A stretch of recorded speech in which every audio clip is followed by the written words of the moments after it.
Good morning sir. ये आवाज यहाँ यहाँ। Good morning sir.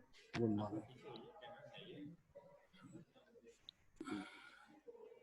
ये जरा इस पे देखिए, यहाँ से ठीक, और यहाँ से हाँ? और आ सकता है यहाँ। और बोलिए नीचे, जरा इसको करिए, नीचे देखिए तो ठीक है। ठीक, और बोले और आगे तक सर, और आगे तक, और आगे तक। हाँ ठीक है। और अच्छा, यहाँ ये चल रहा है। हाँ सर जी। ठीक, इसके आगे भी ले सकते हैं थोड़ा सा। रुक जाओ। और ये ऊपर, हाँ उतना ही बस, उसके ऊपर नहीं सर। ठीक। और आगे आ सकते हैं, और आगे सर ये छोटा पड़ रहा है।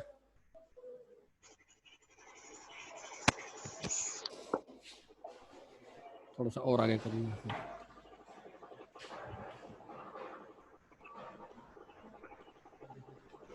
हाँ, हेलो हेलो। यस सर, हाँ, yes sir, black board is visible ना, दिख रहा है ना सब? यस, बहुत अच्छे सर। यस ठीक। लास्ट वीक में हम आपको टाइप ऑफ कोलाइड्स एक्सप्लेन कर रहे थे, जिसमें माइक्रो और माइक्रो कोलाइड्स के बारे में मैंने आपको एक्सप्लेन किया था।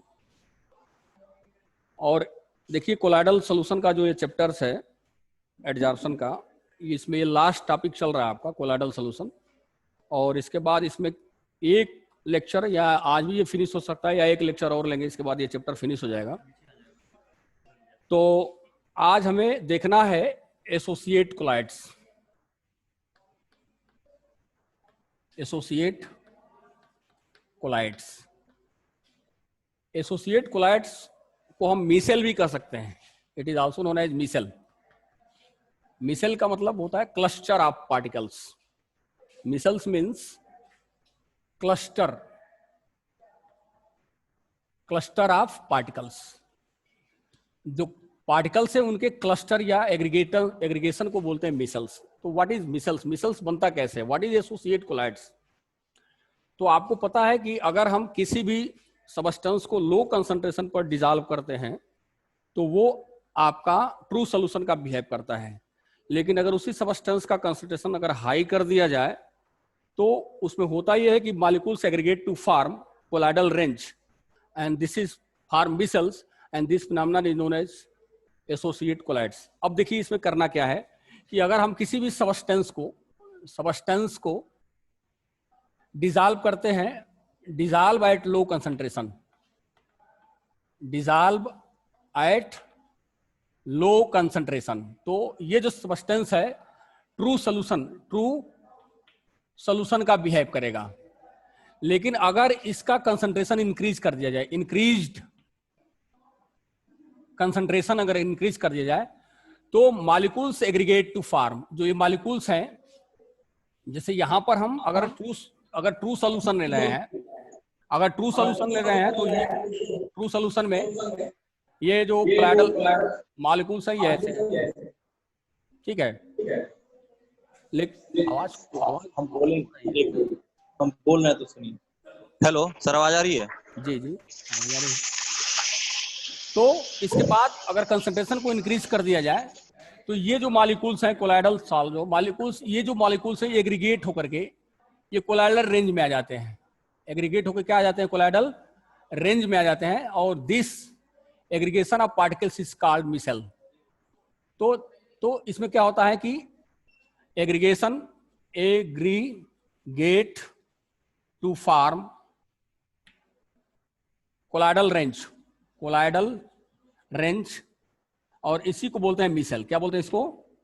मिसेल।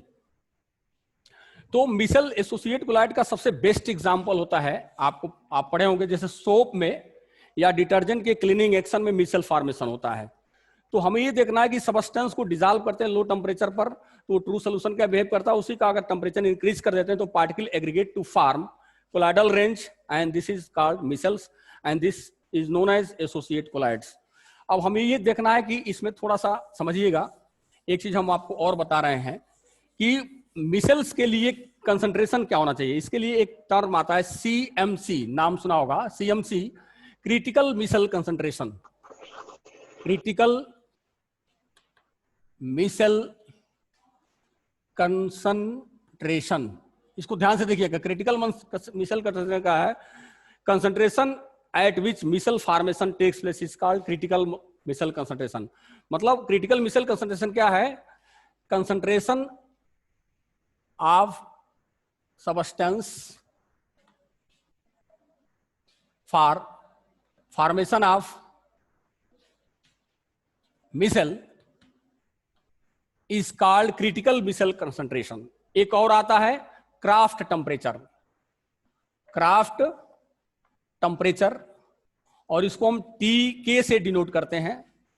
तो टेम्परेचर एट विच, ये मिनिमम टेम्परेचर, देखिए ये critical micelle concentration, minimum concentration of substance for formation of micelle is called critical micelle concentration. और ये क्या होता है? Krafft temperature, temperature at which formation of micelle takes place, micelle takes place is called Krafft temperature. ये दो चीजें हैं, आपको एनसीईआरटी में मिलेंगी।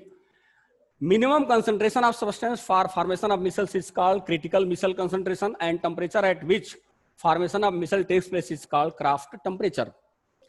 अब यहां पर हम बात करते हैं एसोसिएट कोलाइड को ही हम एक्सप्लेन कर रहे हैं अभी।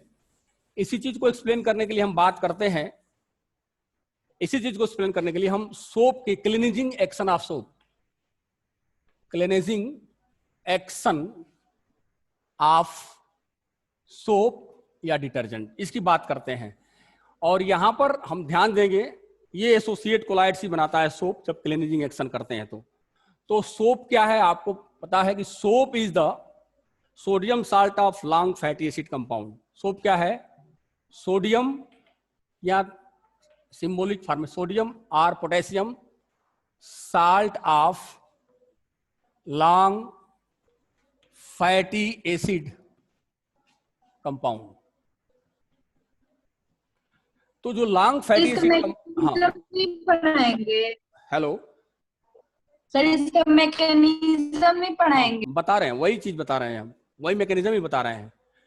सोप क्या होता है पहले इसको समझ, क्लीनिजिंग एक्शन ऑफ सोप हम बता रहे हैं, उसके मैकेनिज्म में ही हम जा रहे हैं। पहले सोप को डिफाइन कर लें। सोडियम और potassium salt of long fatty acid compound को हम बोलते हैं सोप, ठीक है। और यहां पर एक टर्म आता है डिटर्जेंट, डिटर्जेंट।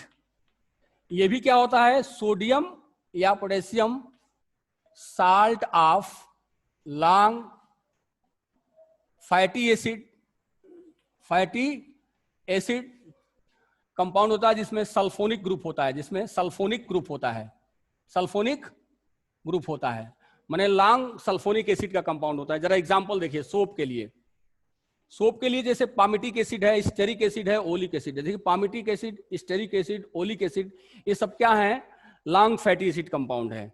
जितने भी नेचुरल ऑयल होते हैं वो लॉन्ग फैटी एसिड होते हैं, और ऑयल्स के साथ आप NaOH का रिएक्शन करा देते हैं तो मिल जाता है सोप आप प्लस H2O। इस प्रोसेस को सॉफ्टनिफिकेशन आप बोलते हैं। तो हमें ये देखना है कि सोप क्या है। सोप जो है RCH2NCOO, फैटी एसिड का मतलब जिसमें कार्बोक्सिलिक ग्रुप हो, COO, और इसका सोडियम साल्ट है। ये क्या है? सोडियम साल्ट है, या इसको हम लिख सकते हैं पोटेशियम साल्ट। सोडियम साल्ट या पोटेशियम, Na/K में से कोई एक ले सकते हैं। क्या है? सोप में होता है।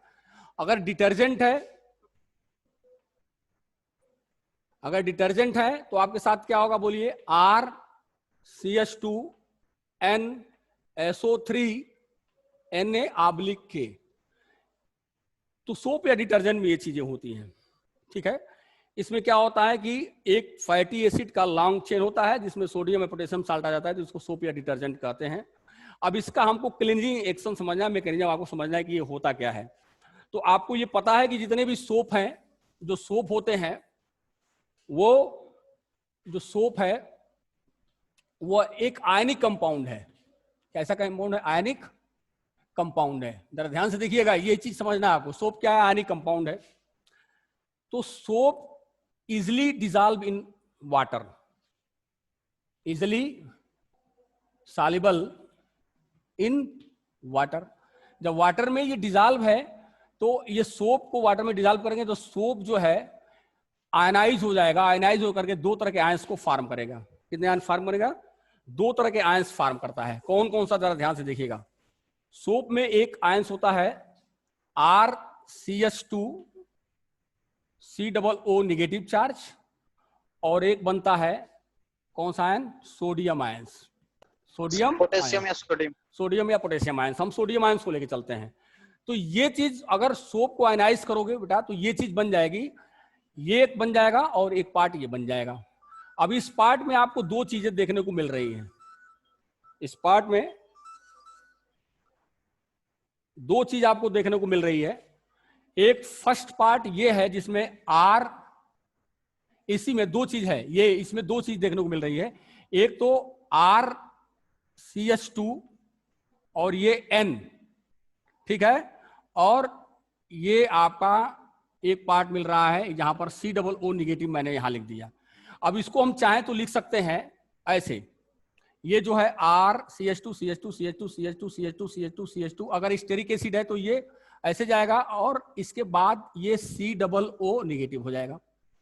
तो ये जो पार्ट आप देख रहे हैं उस पार्ट को बोलते हैं, इस पार्ट को जो लॉन्ग एल्किल ग्रुप है, लॉन्ग एल्काइल ग्रुप है, ये जो लॉन्ग एल्काइल ग्रुप है इसको हाइड्रोफोबिक बोलते हैं। वाटर इनसॉल्युबल होता है, ये वाटर इनसॉल्युबल होता है but soluble in oil, but soluble in oil. देखिए ध्यान से समझिएगा, सोप का ये जो लॉन्ग एल्किल ग्रुप होता है ये वाटर इनसॉल्युबल होता है बट सॉल्युबल इन आयल।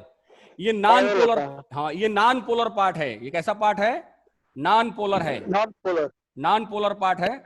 और नॉन पोलर पार्ट है तो ये जो है आयल में या फैट में क्या होगा? सॉल्युबल होगा, क्योंकि लाइक डिजॉल्व, लाइक आपने पढ़ा होगा। तो ये नॉन पोलर, आयल भी नॉन पोलर होता है, ये भी नॉन पोलर होता है, तो ये सॉल्युबल होता है। और ये जो पोर्शन आप देख रहे हैं जिसको पोलर हेड बोलते हैं, क्या बोलते हैं इसको?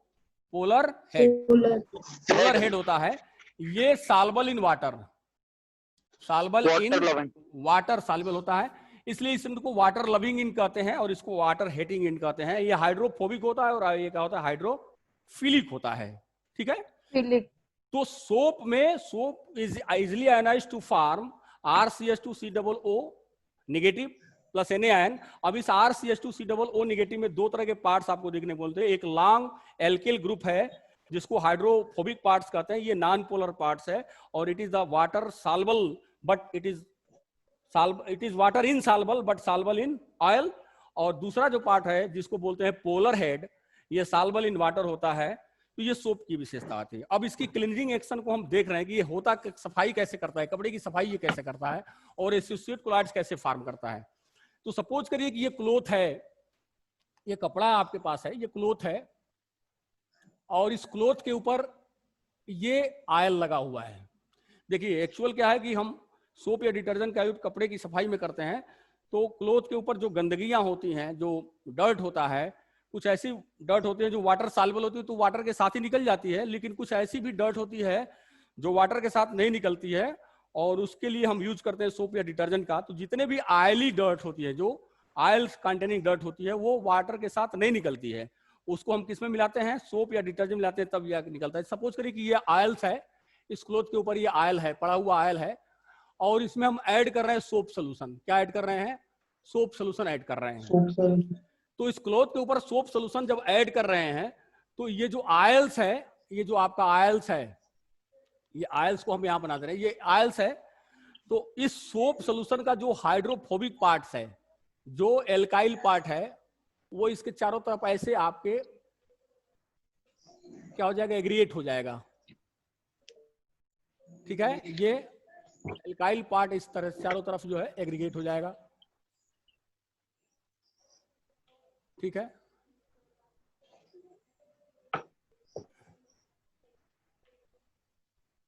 देखिए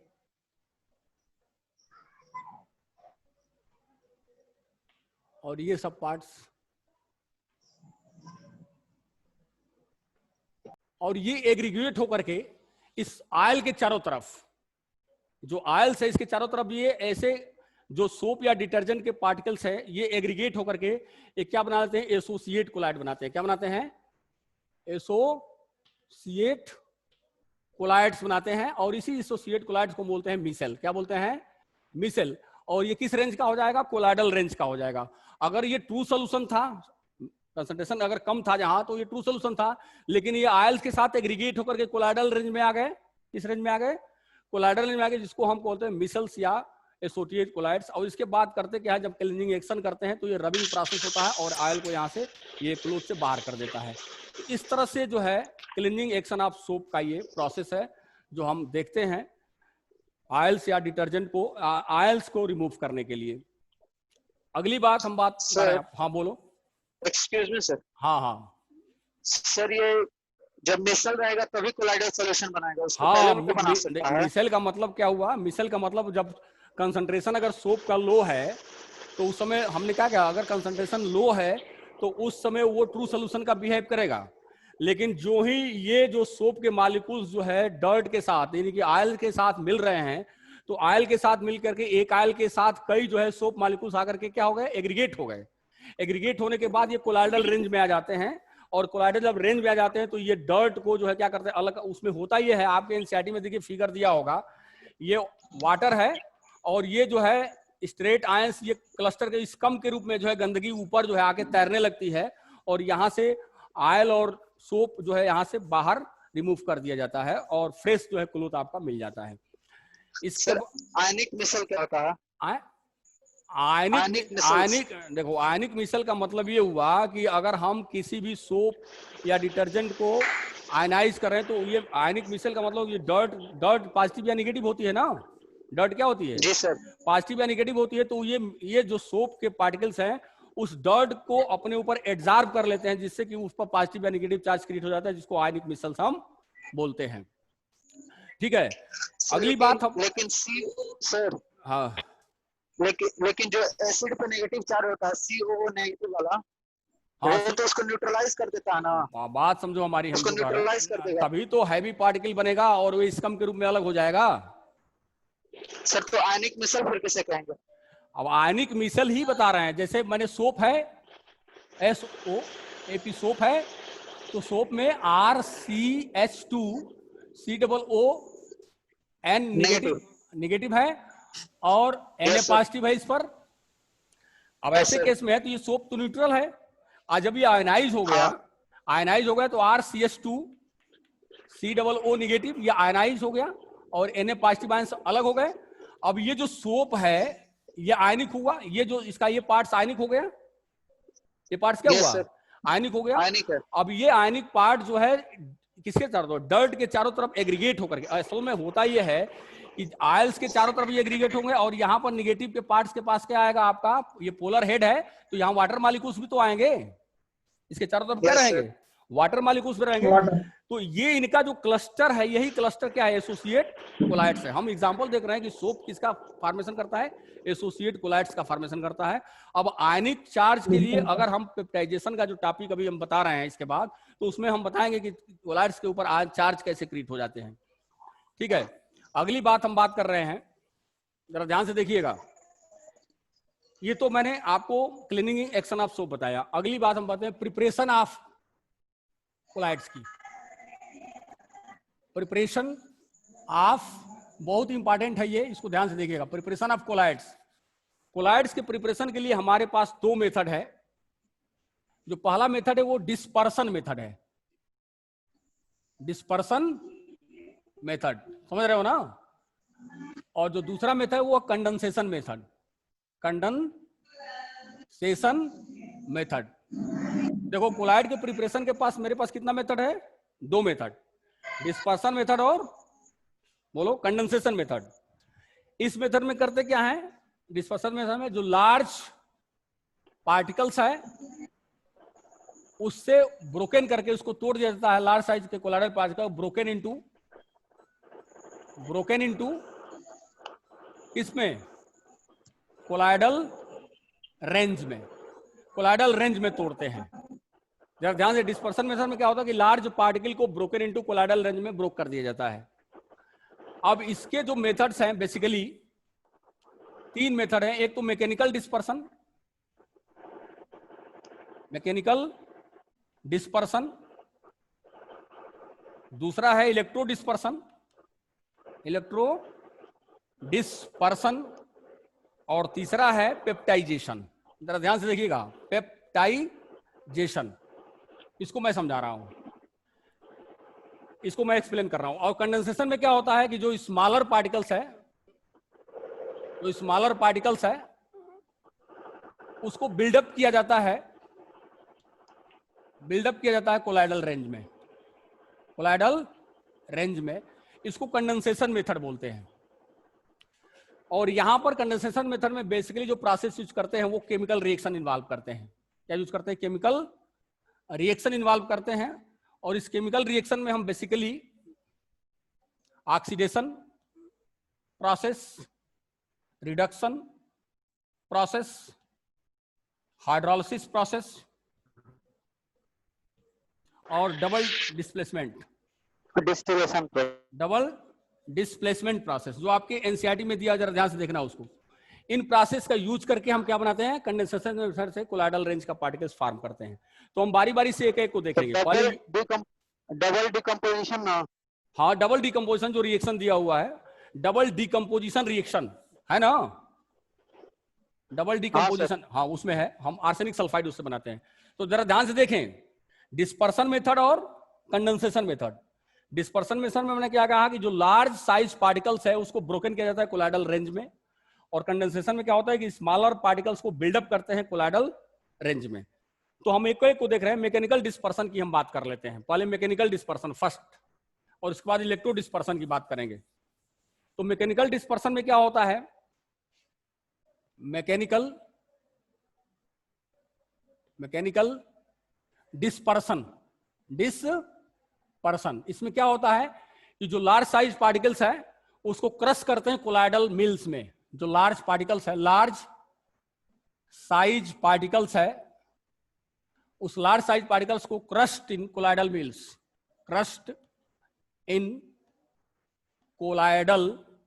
कोलाइडल मिल्स आती है, उस कोलाइडल मिल्स में इसको हम क्रश करके कोलाइडल रेंज का पार्टिकल बनाते हैं। कोलाइडल मिल्स में होता यह है बेसिकली, उसमें 2 ऐसे आपके वो लगे होते हैं,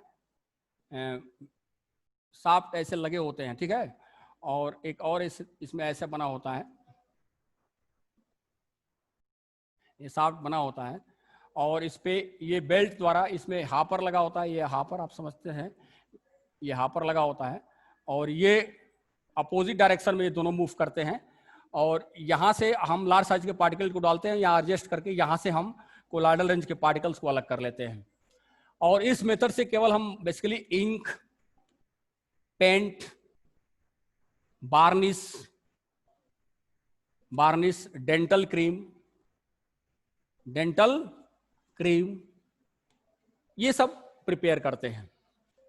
तो मैकेनिकल डिस्पर्सन में क्या करते हैं कि लार्ज साइज पार्टिकल को क्रश किया जाता है कोलाइडल मिल्स में, और इससे हम ink, paint, varnish, dental cream ये क्या करते हैं? प्रिपेयर करते हैं। ठीक है। आज सर वो स्ट्रक्चर समझ नहीं है। ये स्ट्रक्चर का मतलब ये है कि आपके ये 2 इसमें शाफ्ट लगे होते हैं। जैसे आपने देखा होगा चक्की पीसते हुए, आटा चक्की को देखा होगा, तो आटे चक्की में दो उस तरह का लगा होता है, पत्थर का 2 लगा था ना, जिसके बीच में गेहूं जाता है तो आटा पीस के बाहर करता है। ठीक वही काम यहाँ पर लार्ज साइज पार्टिकल्स को यहाँ डालते हैं और इसको अरेंज कर देते हैं कोलाइडल रेंज में, उसको एडजस्ट कर देते हैं। 1 nm से लेकर 100,000 nm के बीच में पार्टिकल्स को निकालता है, और इस तरह से हम इंक, पेंट, बार्निश बनाने में इसका यूज करते हैं। मैकेनिकल डिस्पर्सन में मतलब उसको क्रश करके ही हम बनाते हैं। दूसरा होता है इलेक्ट्रो डिस्पर्सन। इस इलेक्ट्रो डिस्पर्सन को में हम ब्रेडिग आर्क मेथड यूज करते हैं। ब्रेडिग आर्क मेथड भी इसको बोलते हैं, इस मेथड में करते क्या है कि एक हम ऐसा कंटेनर ले लेते हैं। बेटा कंटेनर एक ऐसा होता है, इस कंटेनर के अंदर कोलाइडल डिस्पर्सन मीडियम ले लिया जाता है, और इसमें 2 इलेक्ट्रोड हम लगा देते हैं। क्या लगा देते हैं? 2 इलेक्ट्रोड पॉजिटिव और ये नेगेटिव। और इस पूरे को हम एक वाटर बाथ के अंदर रख देते हैं। ये वाटर बाथ होता है, आपके एनसीईआरटी में फिगर ड्रा किया हुआ है। ये नहीं सही, आइस बाथ क्या रखते हैं इसमें, आइस बाथ में रख देते हैं। ये आइस बाथ होता है, चारों तरफ ये बर्फ का टुकड़ा इसमें भरा होता है, ये आइस बाथ होता है। तो ये क्या है, डिस्पर्सन मीडियम, ये इलेक्ट्रोड्स है और ये आइस बाथ है, आइस बात है। क्लियर? तो हम करते क्या है कि इलेक्ट्रोड की राड को इमर्स कर देते हैं डिस्पर्सन मीडियम में, जिसके चारों तरफ आइस बाथ होता है। जब इलेक्ट्रिक स्पार्किंग कराते हैं तो ये जो मेटल की राड है वो ब्रोकन डाउन हो जाती है, टूट जाती है और वेपोराइज हो जाती है। वेपोराइज होने के बाद डिस्पर्सन मीडियम में जाती है, जो आइस बाथ के द्वारा कंडेंस होकर के कोलाइडल रेंज के पार्टिकल्स में आ जाती है। तो इस तरह से हम ब्रेडिग आर्क मेथड से हम क्या बना लेते हैं, कोलाइडल सॉल्यूशन को फॉर्म कर लेते हैं। सर देखो करना, एक बार और सुनो, इसमें करना क्या है, एक कंटेनर होगा जिसके अंदर डिस्पर्सन मीडियम होगा और उसके चारों तरफ आइस बाथ रखा होगा। इस डिस्पर्सन मीडियम के अंदर 2 इलेक्ट्रोड की राड ले लेते हैं जिसका हमको कोलाइडल सॉल्यूशन फॉर्म करना है। जिस मेटल की राड का कोलाइडल सॉल्यूशन फॉर्म करना है उसी की 2 इलेक्ट्रोड ले लेंगे। अब इलेक्ट्रिक स्पार्किंग कराएंगे तो इस राड के अंदर क्या होगा, स्पार्किंग होगा और ये मेटल जो है वेपोराइज होकर के डिस्पर्सन मीडियम में चला जाएगा। इसका मेटल डिस्पर्सन मीडियम में चला जाएगा और वही कंडेंस होकर के, क्योंकि आइस बाथ द्वारा क्या होगा, फिर ठंडा भी तो होगा, कोल्ड होकर के कोलाइडल रेंज का पार्टिकल्स हमें दे देता है। तो इस तरह से electro dispersion method, Bredig arc method का यूज जो है कोलाइडल सॉल्यूशन के बनाने में करते हैं। अगला मेथड है हमारा पेप्टाइजेशन। जरा ध्यान से देखिएगा, पेप्टाइजेशन क्या होता है, ये भी बहुत इंपॉर्टेंट टॉपिक है, पेप्टाइजेशन। तो ये पेप्टाइजेशन क्या है, पेप्टाइजेशन में तरह एक चीज और समझो। देखो हम 2 चीज आपको समझा रहे हैं। जैसे पेप्टाइजेशन में कोई ये कोलाइडल सॉल्यूशन है,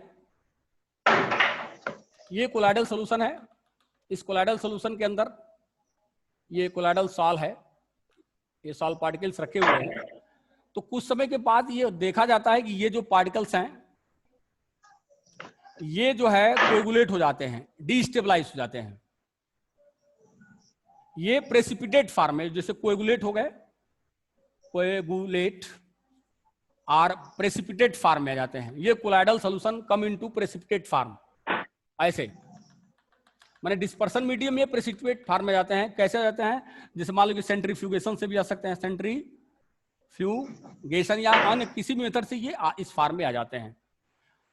अब इसी जो कोएगुलेट पार्टिकल्स है उसको फिर से हमको किस रेंज में ले आ देना है, कोलाइडल रेंज में ला देना है। फिर इसको किस में लाना है, कोलाइडल सॉल्यूशन के फॉर्म में। जो प्रेसिपिटेट है उस प्रेसिपिटेट को किस में टर्न कर देना है, कोलाइडल पार्टिकल के फॉर्म में ला देना है by adding electrolytes, by adding electrolyte. इस पर इलेक्ट्रोलाइट को ऐड करके और इसको किस फॉर्म में ले देना है, हमको कोलाइडल के फॉर्म में ले देना है। यानी कि हम ये देख रहे हैं कि जो इलेक्ट्रोलाइट यूज कर रहे हैं वो पेप्टाइजिंग एजेंट का काम करता है, पेप्टाइजिंग एजेंट का काम। ध्यान से समझिएगा, जो मेरे पास कोलाइडल सॉल्यूशन है अगर वो किसी तरह से प्रेसिपिटेट हो गया तो उस फ्रेश प्रेसिपिटेट कोलाइडल सॉल्यूशन को सेक करते हैं अच्छी तरह से सेक करते हैं डिस्पर्सन मीडियम में और उसमें ऐड कर देते हैं इलेक्ट्रोलाइट्स। तो it change into colloidal solution, this phenomenon is called peptization. तो अब इसके मैकेनिज्म की हम बात करें कि इसमें होता क्या होगा।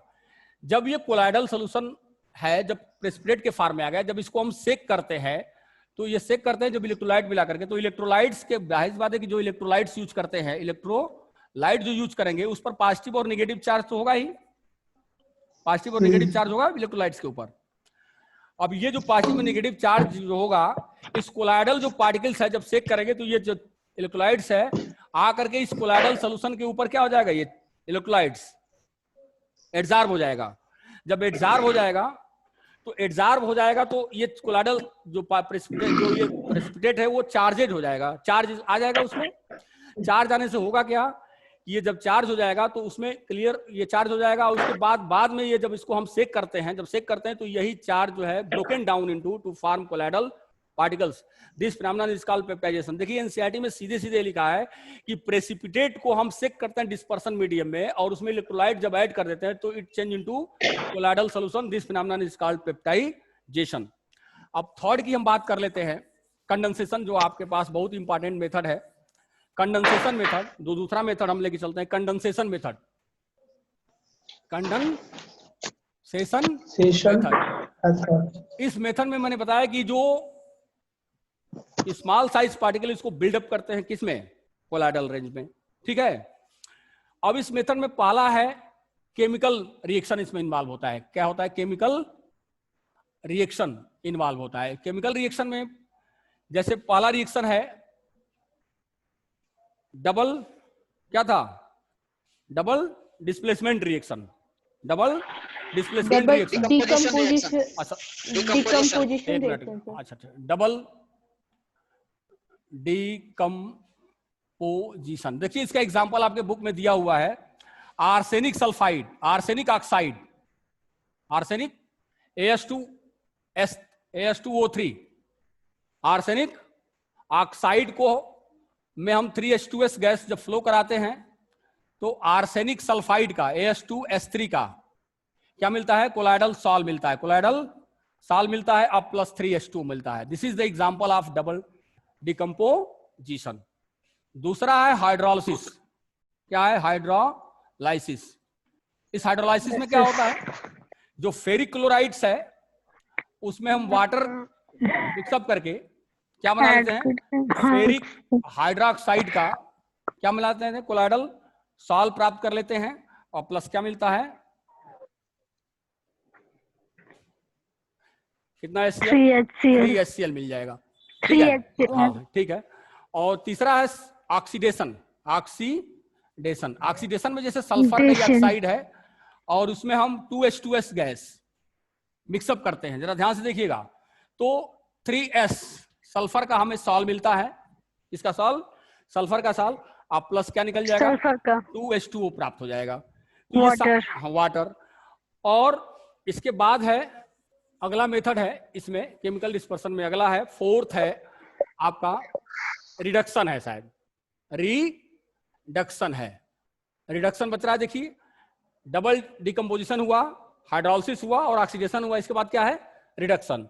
इसमें हम auric chloride AuCl3 auric chloride AuCl3 plus 3 formaldehyde plus कितना H2O? 3H2O मिक्सअप कर लेते हैं तो किसका मिलता है? Au का हमें साल मिल जाता है, Au का साल मिलता है, प्लस 3HCOOH फार्मिक एसिड मिलता है, और प्लस 6HCl। तो इस तरह से ये रिएक्शन बहुत इंपॉर्टेंट है, केमिकल रिएक्शन जिसको डिकम्पोजिशन कंडेंसेशन मेथड में हम यूज करते हैं। डबल डिकम्पोजिशन रिएक्शन में क्या होता है कि arsenic oxide react with hydrogen sulphide to form arsenic sulphide colloidal sol plus 3 water. Hydrolysis में करते हैं क्या कि फेरिक क्लोराइड्स को हम हाइड्रोलिसिस करा देते हैं तो फेरिक हाइड्रोक्साइड का साल मिलता है और प्लस HCl निकल जाता है। ऑक्सीडेशन मेथड में क्या करते हैं कि सल्फर डाइऑक्साइड में H2S गैस फ्लो कराते हैं तो सल्फर का साल हमें मिलता है और वाटर मिल जाता है। उसी के बाद रिडक्शन में क्या करते हैं कि आरिक क्लोराइड ले लेते हैं, इसमें फॉर्मेल्डिहाइड और वाटर मिला देते हैं तो हमें आरिक गोल्ड का साल मिलता है और प्लस फार्मिक एसिड मिल जाता है, प्लस HCl निकल जाता है। इस तरह से हम कंडेंसेशन मेथड का यूज करते हैं, ठीक है। तो प्रिपरेशन ऑफ कोलाइड्स यहां फिनिश होता है। अगली बात हम बात कर लेते हैं प्यूरिफिकेशन ऑफ कोलाइड्स। इसकी बात करें हम प्यूरिफिकेशन, जरा ध्यान से देखिएगा, प्यूरिफिकेशन ऑफ कोलाइड्स। इसका प्यूरिफिकेशन हम कैसे करते हैं? जो हम कोलाइडल सॉल्यूशन प्रिपेयर करते हैं उस कोलाइडल सॉल्यूशन के अंदर जो कोलाइड सॉल्यूशन है उस सॉल्यूशन के अंदर कुछ इंप्योरिटीज होती है।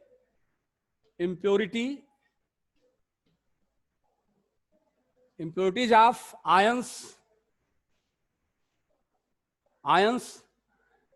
या कुछ सॉल्युबल इंप्योरिटीज होती है, सॉल्युबल इंप्योरिटीज होती है या क्रिस्टलाइड्स होता है, क्रिस्टलाइड्स होता है। तो इस इंप्योरिटीज को रिमूव करने के लिए हम प्यूरिफिकेशन मेथड यूज करते हैं। जरा ध्यान से देखिएगा, इलेक्ट्रोलाइट्स भी इसके अंदर इंप्योरिटी के फॉर्म में होती है, इलेक्ट्रोलाइट्स भी होता है। तो ये सारी चीजें जो इंप्योरिटी के फॉर्म में, आयंस है, इलेक्ट्रोलाइट्स है, सॉल्युबल इंप्योरिटी है, कोलाइडल सॉल्यूशन में रह जाती है। तो इसको प्यूरिफाई करने के लिए हम कई तरह का मेथड यूज करते हैं, लेकिन हम प्यूरिफाई ही इसका क्यों करते हैं तो समझिएगा। अगर ये इलेक्ट्रोलाइट्स लार्ज अमाउंट में कोलाइडल सोल्यूशन में है, सपोज करिए कि अगर इलेक्ट्रोलाइट्स लार्ज अमाउंट में है, कोलाइडल सोल्यूशन में इलेक्ट्रोलाइट्स अगर लार्ज अमाउंट में है तो कोलाइडल सोल्यूशन कोएगुलेट हो जाएगा। जब कोएगुलेट हो जाएगा तो ये क्या हो जाएगा, डिस्टेबलाइज हो जाएगा। लेकिन अगर यही इलेक्ट्रोलाइट्स लेस अमाउंट में है, लेस अमाउंट में है, तो ये स्टेबल है। क्या है, ये स्टेबल है।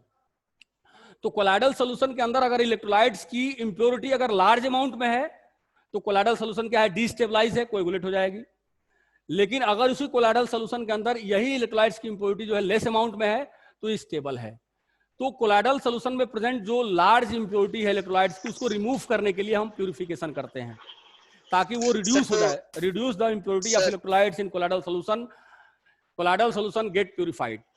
ठीक है, तो जरा ध्यान से सुनो, कोलाइडल सोल्यूशन के अंदर जो इंप्योरिटी है, अगर इलेक्ट्रोलाइट्स की इंप्योरिटी अगर मैक्सिमम है, ज्यादा मात्रा में इंप्योरिटी है, तो वह कोलाइडल सोल्यूशन डिस्टेबलाइज हो जाएगा, कोएगुलेशन हो जाता है उसका। अगर वही इंप्योरिटी अगर रिड्यूस कर दिया जाए, ट्रेस कर दिया जाए और कम मात्रा में हो तो सोल्यूशन क्या हो जाएगा, स्टेबलाइज हो जाएगा। तो इसके लिए हम कोलाइडल सोल्यूशन को स्टेबलाइजेशन के लिए क्या करते हैं, प्यूरिफाई करते हैं। क्या करते हैं, उसको प्यूरिफाई करते हैं। और इसके लिए जो हम मेथड यूज करते हैं वो है डायलिसिस मेथड। डायलिसिस मेथड क्या यूज करते हैं, डायलिसिस मेथड। और इसके बाद अल्ट्रा फिल्ट्रेशन, अल्ट्रा फिल्ट्रेशन, ये दो मेथड यूज करते हैं जिन मेथड से हम कोलाइडल सोल्यूशन के अंदर इंप्योरिटीज को रिमूव करते हैं। अब हमारे पास मेथड जो बता रहा है डायलिसिस, वो है क्या, उसको समझिएगा। डायलिसिस मेथड में करना क्या है कि जो हम मेम्ब्रेन यूज करते हैं, जैसे इस मेथड में क्या है, डायलिसिस मेथड में एक इस तरह का बैग होता है, आपके एनसीईआरटी में फिगर ड्रा किया होगा, इस तरह का एक पॉलीथीन, इस तरह का एक बैग होता है। ये पूरा का पूरा जो बैग है डायलाइजिंग मेम्ब्रेन से बना होता है।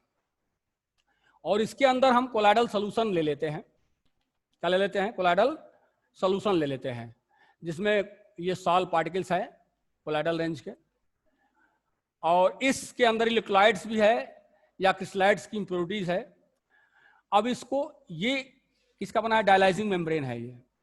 अब इसको पूरा का पूरा इसमें यहां से, यहां देखिए फिगर हम ड्रा करके आपको एक्सप्लेन कर रहे हैं, ये यहां से यहां तक इसमें वाटर हम भेजते हैं। ध्यान से देखिएगा, इसमें वाटर का फ्लो कराते हैं। करना क्या है, ये जो है कोलाइडल सॉल्ट है और इसके अंदर जो है इंप्योरिटी है, इसी के अंदर इंप्योरिटी है। ये सॉल्यूशन के डिस्पर्सन मीडियम में क्या इंप्योरिटी है, वो इंप्योरिटी क्रिस्टलाइट्स या अदर इंप्योरिटी या इलेक्ट्रोलाइट की इंप्योरिटी हो सकती है। इसके बाद यहां से वाटर हम फ्लो करा रहे हैं। तो ये डायलाइजिंग मेम्ब्रेन है। ये कैसी मेम्ब्रेन है, डायलाइजिंग मेम्ब्रेन है। इस मेम्ब्रेन की विशेषता ये होती है कि ये अपने अंदर से कोलाइडल पार्टिकल्स को नहीं जाने देती है, केवल इसके अंदर से, इससे हो करके डिफ्यूजन प्रोसेस के थ्रू इंप्योरिटी बाहर जाएगी, मतलब क्रिस्टलाइट्स या इलेक्ट्रोलाइट्स बाहर जाएगा, इसके थ्रू कोलाइडल सॉल्ट बाहर नहीं जाता है। अब वाटर करंट जब फ्लो कराते हैं तो इस डायलाइजिंग मेम्ब्रेन में डिफ्यूजन का प्रोसेस होता है, removal of impurity through diffusion.